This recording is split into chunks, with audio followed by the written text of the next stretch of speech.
What now? What are the maneuvers that Jason Leiter's working on right now with the new league year officially coming in a couple of days? What do you think? Well, he's got a lot. Yeah, he's got a lot of important free agents to re-sign, and I think they started that process when they franchised Chris Godwin, who I think they absolutely want to get a long-term extension with him, probably prior to the start of the new league year if they can.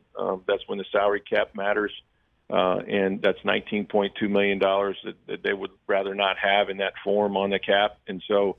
I think they're focused on that.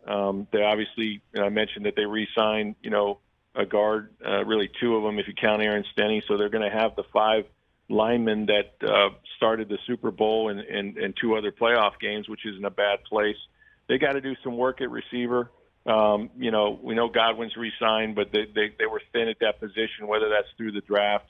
And they've got to, keep that defense intact. I mean, I think Carlton Davis is going to get a lot of action, and he may leave. We don't know. They still have Sean Murphy-Bunting. They still have Jamel Dean. They have guys back there.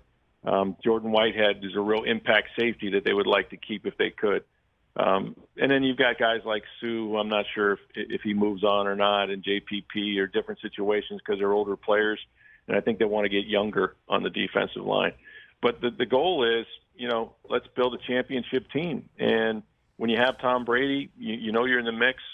Guys will want to win a ring, and I just think that they have to do everything they can, push more money back if they have to, because you take every year as a gift, and this was certainly one that that kind of came back to them, and they're not going to waste the opportunity. They're going to try to go for it again. And then what about Brady? Because technically this was the window dressing year, right, of whatever contract that clearly they were hoping he'd play on it. But what the number's like $10 million? He's not playing on that number, right? So the question is, what about him? Yeah.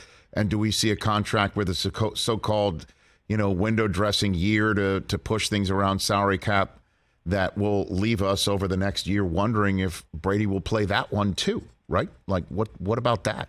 Rick Stroud. Yeah, Rich, he needs a new contract. There's no question, because he had $15-16 million of a deferred bonus that disappeared, and he's not going to play for $10 million or whatever is left on it. So they'll have to do a new deal with him, and I would anticipate, for salary cap reasons, much like he did a year ago, that'll include an extra year, which could fall off in the future, or he could play. And it kind of accomplishes 2 things, right? Because the first question that he's going to get, and the one thing Tom Brady never wanted, I think, and probably still doesn't, is a retirement tour. He doesn't want a farewell. He doesn't want the rocking chairs and the gifts. And that's the last thing this guy wants. He wants you to think he could play till he's 50, and maybe he will. And I think you have to look at it year to year clearly, but I would expect another year to be added to his deal because it accomplishes a lot of things. And he can say, look, I'm signed for 2 seasons.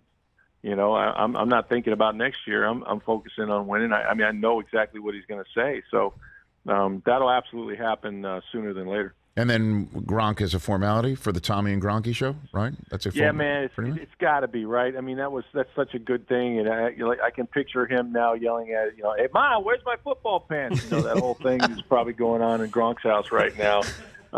So nice. Tommy was at a Strawberry Festival concert. Now, Tom Brady doesn't like strawberries, as you know, so he didn't accompany him to that. But he was at a concert the other night in Tampa. He's been working out at the Bucs facility a couple days a week, from what I understand. Bruce Arians told us. So I got to believe that before Tom came back, the first call he made was probably to Gronk and said, "We're back, baby." And that's what I would expect would happen. Hey, you watched all the way to the end. Thanks for that. Watch more right here.